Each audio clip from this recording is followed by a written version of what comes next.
बिस्मिल्लाहिर्रहमानिर्रहीम। शुक्रिया अहमद शाह साहब, मुअज़्ज़िज़ ख़वातीन व हज़रात।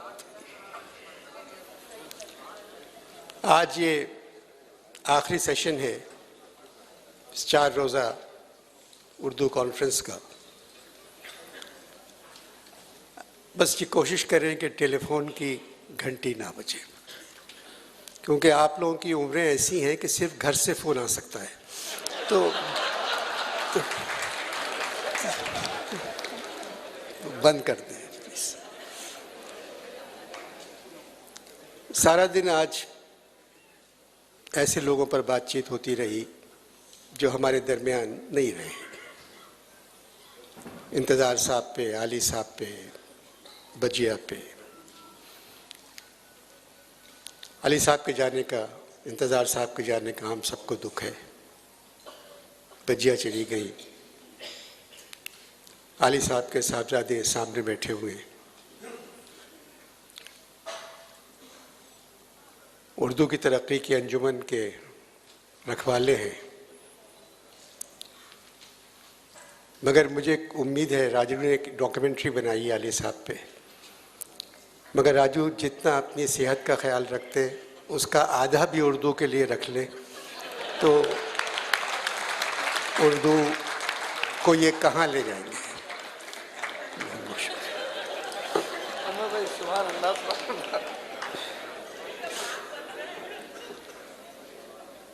आर्ट काउंसिल के दावतनामे में लिखा हुआ है, आपसे दरख्वास्त है कि हमेशा की तरह इस कॉन्फ्रेंस में ज़रूर अपने बच्चों के हमरा शरीक हो।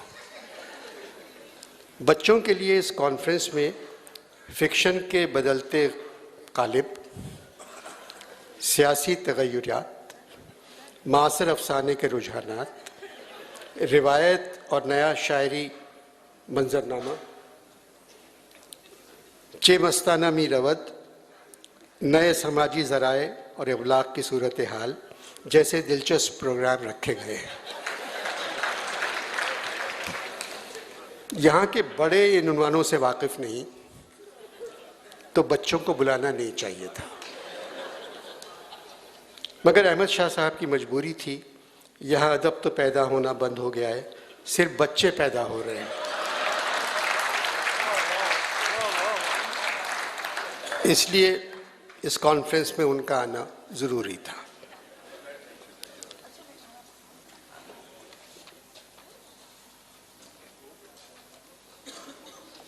नौ साल से अहमद शाह साहब का खुतबा इस्तक़बाली आप लोग सुनते चले आए हैं और हर साल ये समझते हैं कि ये आखिरी खुतबा होगा।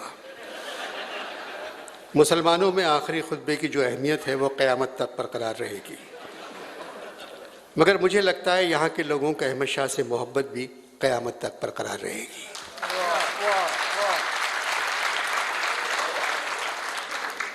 मगर इस कॉन्फ्रेंस को अब बदलना चाहिए,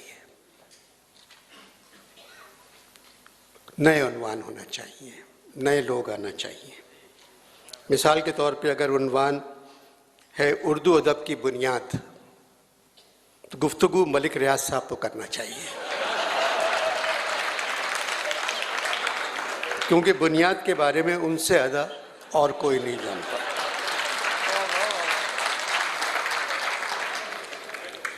मलिक रियाज एक मरतबा आर्ट काउंसिल आ गए तो इमारत भी ठीक हो जाएगी और नया थिएटर भी बन जाएगा। दूसरा उन्वान पंजाबी अदब के 2 बड़े शेर,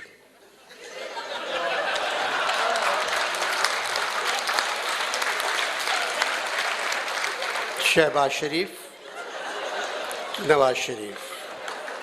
गुफ्तगू ख्वाजा आसिफ, निज़ामत साद रफ़ीक। मैं कसम खाता हूँ ये हॉल तालियों से गूंजता रहेगा।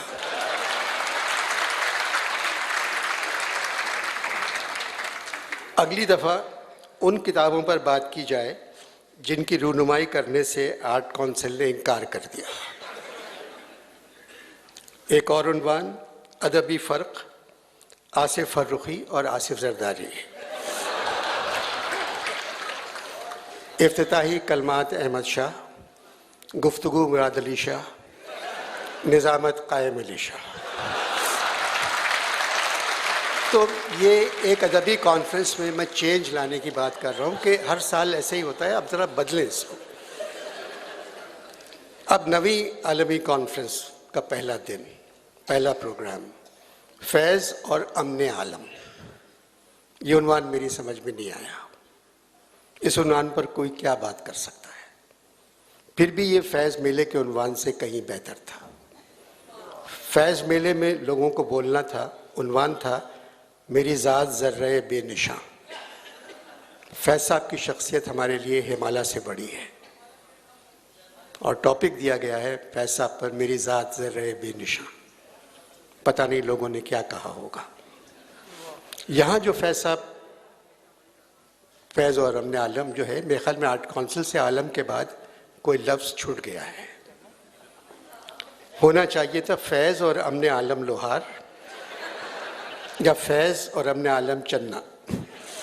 अगर मौजू होता तो काफ़ी कुछ बोला जा सकता था। पाकिस्तान टेलीविज़न लाहौर ने मलका पुखराज को एक प्रोग्राम में बुलवाया जिसका नाम था एक शाम मलका पुखराज के नाम। इस प्रोग्राम का मेज़बान मैं था। उसी दिन दोपहर में मैडम नूरजहां से मिलने गया। कहने लगी शाम में क्या कर रहे हो? मैंने बताया एक शाम मलका पुखराज के नाम। फिर मैडम ने कहा तेनू लाहौर में शाम गुजारने के वास्ते और कोई नहीं मिला?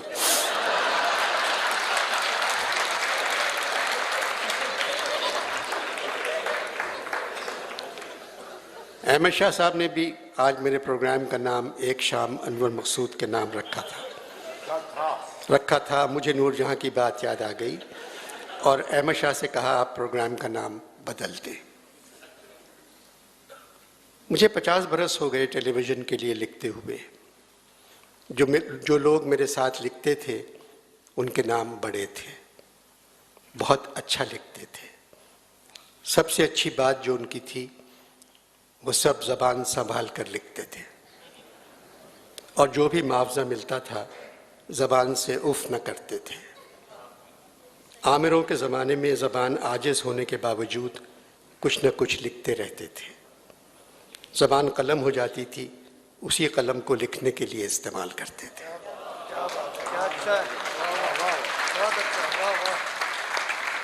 क्योंकि लिखने वाले जानते थे ज़बान के आगे कोई खंदक नहीं, यानी कोई किसी की ज़बान बंद नहीं कर सकता। आजकल जो लोग टेलीविज़न के लिए लिख रहे हैं उनके हाथ में कलम तो है मगर ज़बान में लगाम नहीं है। उनको कलम संभालना तो आता है, ज़बान संभालना नहीं आती। लिखने वालों का भी कसूर नहीं है। चैनल के मालिकान समझते हैं जितनी ख़राब ज़बान उतनी ज़्यादा रेटिंग और फिर ज़्यादा इश्तहार। चैनल के मालिकान इश्तहारी मुल्ज़िम बन गए हैं। लिखने वाले को कलम भी देते हैं, फिर सरेआम उनको अहले कलम भी कहते हैं। ये नस्र की ज़बान नहीं है। वजह यह है कि यहाँ कोई इम्तिहान नहीं है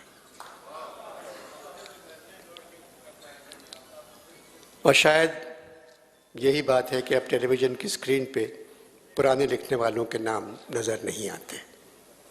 4 दिन से आप सब यहाँ मौजूद हैं। दोपहर का खाना, चाय का वक्फा, फिर रात का खाना। यह मेहमान सिर्फ नाश्ता नहीं करते। खाने का अदब से कोई ताल्लुक नहीं है।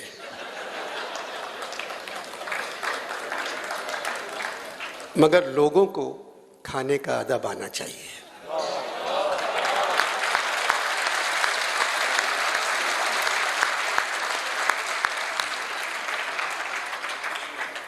पाकिस्तान में खाने का अदब सिर्फ सरबराहों को, वज़ीरों को आता है।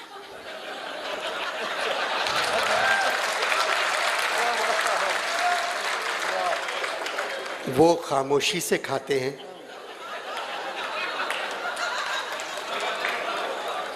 क्या खाया ये लोगों को अखबारों के ज़रिए मालूम होता है।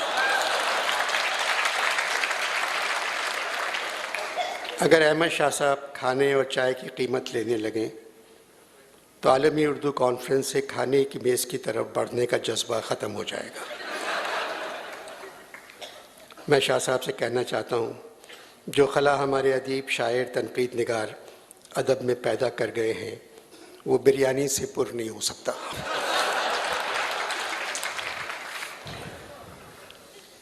फैज़ और अमन आलम के दौरान बिरयानी की देग के ढक्कन की आवाज़ ने अमन आलम में तशद्दुद पैदा कर दिया।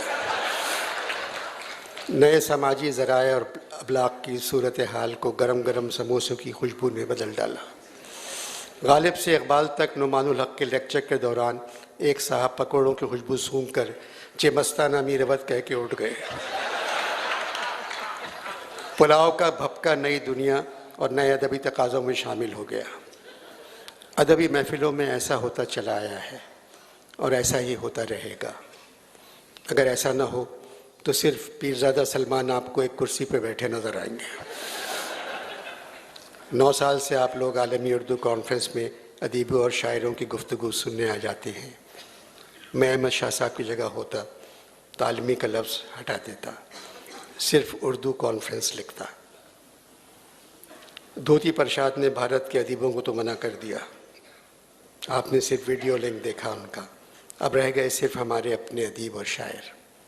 बकौल मीर, मशहूर हैं आलम में तो क्या हैं भी कहीं हम। 9 वर्षों में अहमद शाह नहीं बदले, उनकी अदब और आर्ट से मोहब्बत नहीं बदली, उनका खलूस नहीं बदला।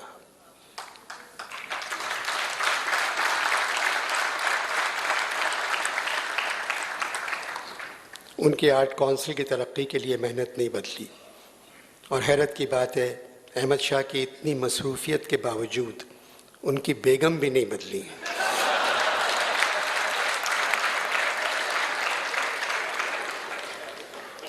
अहमद शाह साहब की बेगम को मैं गुल कहता हूँ। गुल बहुत अच्छी खातून है। मैंने एक दिन गुल से पूछा, गुल अहमद शाह क्या क्या करते हैं, आपको कुछ अंदाज़ा है?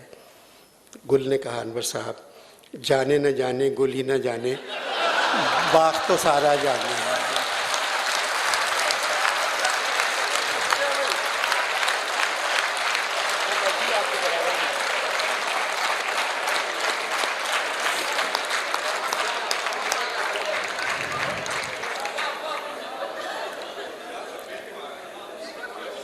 मैं बदलने की बात कर रहा था। जी तशरीफ रखती है तो साथ में। मैं बदलने की बात कर रहा था। आर्ट्स काउंसिल कराची नहीं बदली, कराची नहीं बदला, यूँ समझ लें पाकिस्तान नहीं बदला, सिर्फ लाहौर बदल गया और आर्मी के चीफ बदल गए।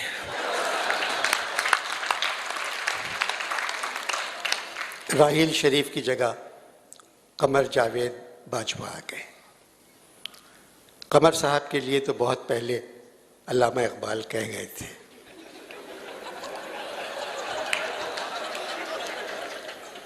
डरते डरते दमे सहर से तारे कहने लगे कमर से। सरबराग के कंधों पे तारे लगे रहते हैं। डरते डरते दमे सहर से तारे कहने लगे कमर से। नज़ारे रहे वही फलक पर, हम थक भी गए चमक चमक कर। नज़ारे रहे वही फलक पर, हम थक भी गए चमक चमक कर। होगा कभी ख़त्म ये सफ़र क्या, मंजिल कभी आएगी नज़र क्या।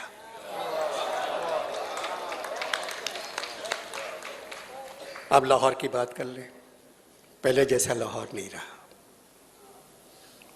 मुझे तो सज़ाएं मिलती रहेंगी और हसरत साहब अफसोस करते रहेंगे, लेकिन ये कितने अफसोस की बात है कि हम दोनों इस मुल्क में रहते हैं जो पहले हिंदुस्तान था और अब पाकिस्तान।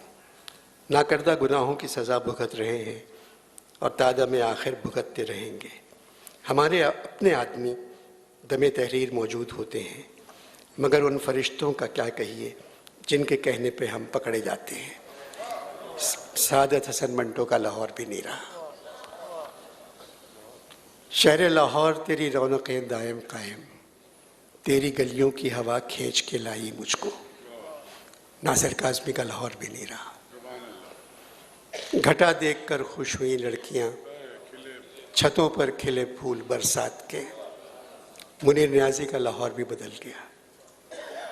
सर्दियों की एक यकबस्ता और तवील रात की बात है।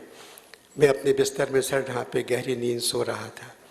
किसी ने मुझे झिझोड़ कर जगाया। कौन है, मैंने चीख कर पूछा। घुप अंधेरे से आवाज़ आई, थाने वालों ने राना को गिरफ्तार कर लिया। गडरिया इतना खूबसूरत अफसाना लिखने वाले अशफाक अहमद का लाहौर भी बदल गया। फैज़ साहब, मीरा जी, राशिद, सूफ़ी साहब का लाहौर नज़र नहीं आता। कासमी साहब, किश्वर और कामरान का लाहौर कहाँ है? उस्ताद दामन का लाहौर किधर चला गया? इंतज़ार हुसैन, आइए रहमान, मसूद अशर का लाहौर नहीं रहा। नूरजहाँ का लाहौर ख़त्म हो गया। शाकिर अली तो अपने ज़माने में भी लाहौर को ढूंढते रहते थे। और तो और पतरस बुखारी का लाहौर भी कहीं चला गया। सिर्फ अताउल्लाह कासमी कहते हैं, यार लाहौर लाहौर है, कैसे बदल सकता है। मगर अकेले में मुझसे कहने लगे, बहुत सी बातें अनवर मजबूरन कहना पड़ती हैं, लाहौर बदल गया है। पतरस बुखारी की तहरीरें पढ़कर मुझे मिज़ाह लिखने का शौक़ हुआ। 80 बरस पहले पतरस ने लिखा था, आने वाले सालों में लाहौर एक सूबा बन जाएगा जिसका दारुल खिलाफा पंजाब होगा। आज ये बात सच साबित हो गई। लाहौर एक सूबा बन गया। पंजाब के सरबराह दूसरे शहरों, गांवों और कस्बे में रहने वालों से ज़्यादा तुर्कियों से मोहब्बत करते हैं।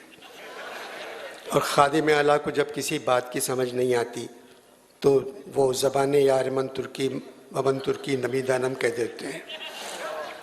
टांगों की जगह तुर्की की मेट्रो बस ने ले ली। कीनू और माल्टे के ठेले गायब हो गए, उनकी जगह ऑरेंज ट्रेन आ रही है।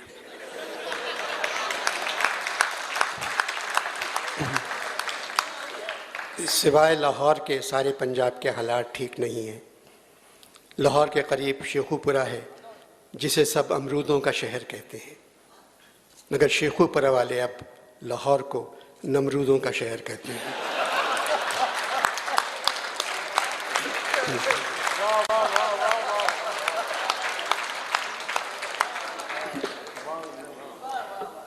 दाता गंजबख्श का उर्स लाहौर में हर साल होता है। इस साल उर्स के दिन मैं वहाँ था। टेलीविज़न चैनल के एक एंकर ने मुझसे पूछा, दाता साहब के बारे में आप कुछ कहेंगे? मैंने कहा, दाता ने लाहौर में 2 भाइयों को भी गंज बख्शा था।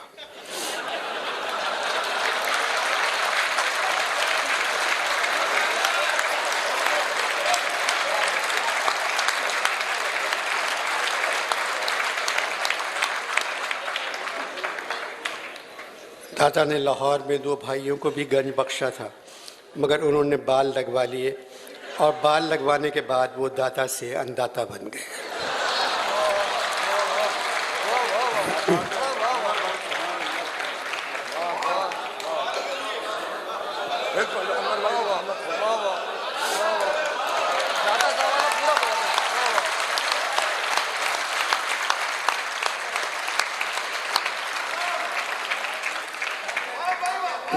दाता गंजबख्श का उर्स लाहौर में हर साल होता है। इस साल उर्स के दिन मैं वहाँ था। टेलीविज़न चैनल के एक एंकर ने मुझसे पूछा, दाता साहब के बारे में आप क्या कहेंगे? मैंने कहा, दाता ने लाहौर में 2 भाइयों को भी गंज बख्शा था, मगर उन्होंने बाल लगवा लिए और बाल लगवाने के बाद वो दाता से अनदाता बन गए। 4-5 दिन हुए, पतरस बुखारी का ख़त मेरे पास आया था। अनवर मियाँ, तुमने अपने ख़त में लिखा था तुम यहाँ आने वाले हो। मैंने अपने बेटे मंसूर, जिसके पास तुम मुलाजिमत करते थे, उसको बताया। मंसूर कहने लगा, अनवर दफ्तर नहीं आता था तो यहाँ क्या आएगा, और अगर आया तो दूसरे दिन भाग जाएगा। मियाँ, एक आध दिन का क़याम हमें पसंद नहीं, एक आध दिन को आना हो तो आने की जहमत गवारा न फरमाइए। घड़ी दो घड़ी को मिल बैठना तो नसीब होना चाहिए। तुम्हारे ख़त से पाकिस्तान के हालात से आगाही हुई। बकौल तुम्हारे अब सिर्फ पाकिस्तान रह गया है, मुल्क ख़त्म हो गया। जवाब ताख़ीर से देने की माज़रत। मैं मस्जिद में जुमे की नमाज़ पढ़ रहा था और मेरे कमरे की दहलीज़ पर तुम्हारा ख़त मेरा इंतज़ार कर रहा था। जुमे की नमाज से पहले मेरी आँखों के सामने एक सानेहा गुज़रा, जिसकी तफसील तुम्हें बताना चाहता हूँ। अगर दिल चाहे तो यह किस्सा किसी महफ़िल में ज़रूर सुना देना। यहाँ जुमे की नमाज़ पढ़ना लाजमी है। अगर ना पढ़ो तो 3 दिन तक खाने में सिर्फ खजूर की गुठलियाँ मिलती हैं। मस्जिद ने मेरे सामने वाली सफ़ में अल्लामा इकबाल, महमूद गज़नवी, अयाज़ और सूफ़ी साहब खड़े थे। अचानक महमूद गज़नवी ने अयाज़ से कहा, तू मेरे साथ एक सफ़ में खड़ा नहीं हो सकता, पीछे जा। सूफ़ी साहब ने महमूद गज़नवी से कहा, ज़रा ज़ोर से कहो ताकि इकबाल सुन ले।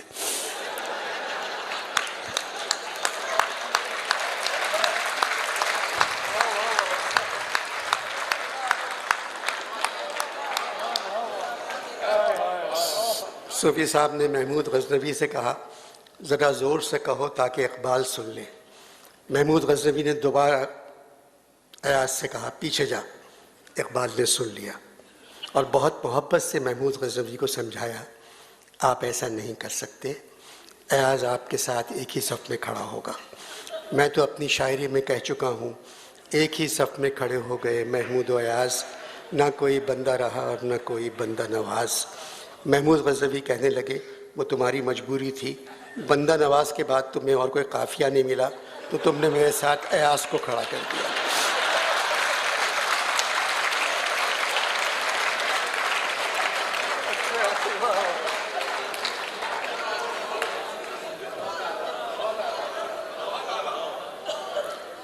महमूद गज़नवी कहने लगा, तुम्हारी मजबूरी थी, बंदा नवाज के बाद तुम्हें और कोई काफ़िया नहीं मिला तो तुमने मेरे साथ अयाज़ को खड़ा कर दिया।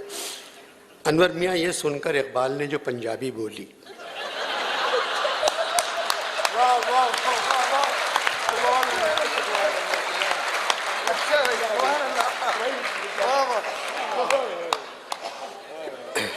अनवर मियाँ ये सुनकर इकबाल ने जो पंजाबी बोली, उसमें ना आज़ादी अफ़कार, ना तजदीद का पैगाम, ना इल्म दीन, ना हयात अबदी, ना आगाही, ना मगरबी तहज़ीब, ना खुदी की तरबियत, ना टीपू सुल्तान की वसीयत थी।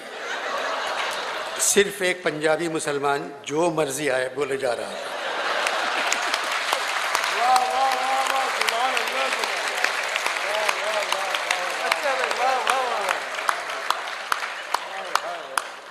इकबाल ने अयाज़ का हाथ पकड़ा और दूसरी मस्जिद में चले गए।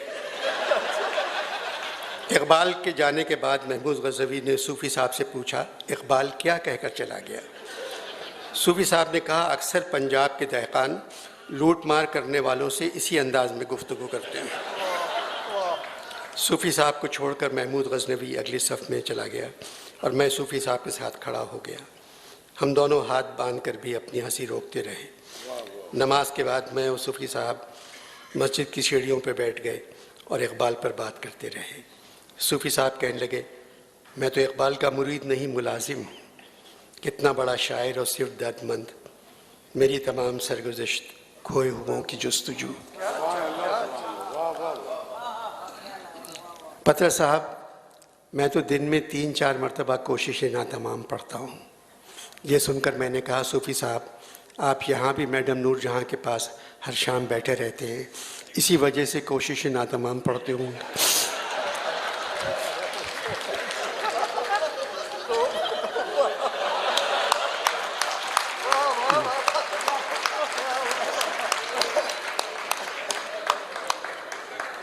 मैंने तो अपने दफ्तर में मस्जिद करतबा फ्रेम करवा के लगाई थी।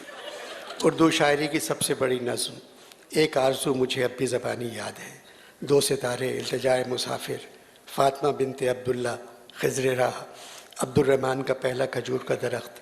सूफ़ी साहब कहने लगे, इकबाल परसों अब्दुर्रहमान से कह रहे थे, तुम यहाँ एक आम का दरख्त लगाने की कोशिश करो। अब्दुर्रहमान कहने लगा, जिसमें तुम्हारे यहाँ धांधली होती है उसका दरख्त लगा के क्या करूँगा। इकबाल ने कहा वो आम इंतखाब है, ये अलिफ वाला आम है, एक फल है। मैंने कहा सूफी साहब इकबाल के 3-4 अच्छे मिसरे सुनाइए, फिर घर चलते हैं। अब तुम सुनो। सूफी साहब ने मुझे 2 मिसरे सुनाए और एक शेर सुनाया। पहला मिसरा था, हमारे घर की आबादी क़यामे मेहमा तक है। इकबाल का मिसरा है। दूसरा, ये जहां अजब जहां है, न कफस न आशियाना। फिर एक शेर सुनाया। ये शेर में रास्ते भर पढ़ता गया। मैं सूरत गुल दस्ते सबा का नहीं मोहताज। आज ज़हराबान सुनाया ये, मैं सूरत गुल दस्ते सबा का नहीं मोहताज, करता है मेरा जोश जुनू मेरी क़बा चाक। मैं सूरत गुल दस्ते सबा का नहीं मोहताज, करता है मेरा जोश जुनू मेरी क़बा चाक। अनवर मियाँ, तुम हर साल आर्ट काउंसिल कराची की उर्दू कॉन्फ्रेंस में जाते हो, पतरस शाह की तरफ से अहमद शाह से कह देना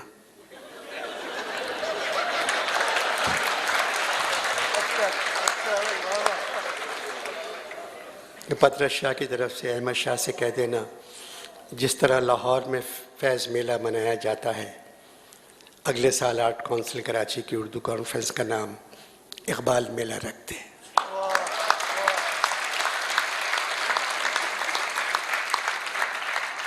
ये मैं नहीं कह रहा हूँ, सच सच बता दूँ, ये पैगाम दे गई है मुझे बाद सुबह गाई। खाकसार पतरस। इन 4 दिनों में आपने अहमद शाह साहब की खुद इख्तियारी, खुददारी, खुद एतमादी, खुद इंतज़ामी और खुद रफ्तगी देख चुके हैं। खुद इख्तियारी, खुददारी, खुद एतमादी, खुद इंतज़ामी दिन भर देखी होगी। खुद रफ्तगी मगरिब के बाद वाले प्रोग्रामों में नज़र आती है। शाह साहब की मेहनत रंग लाई। आखिरी सेशन बाकी है। इस परेशानी के माहौल में 4 दिन अहमद शाह खुद परेशान रहे, मगर मेहमानों को खुश रखा।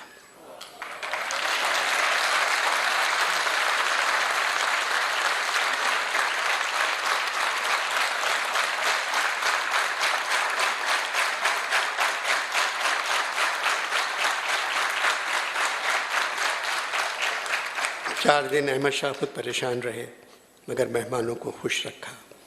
उनको क्या इल्म कि किश्ती पे मेरी क्या गुजरी, दोस्त जो साथ मेरे तालब साहिल आए। बहुत बहुत शुक्रिया।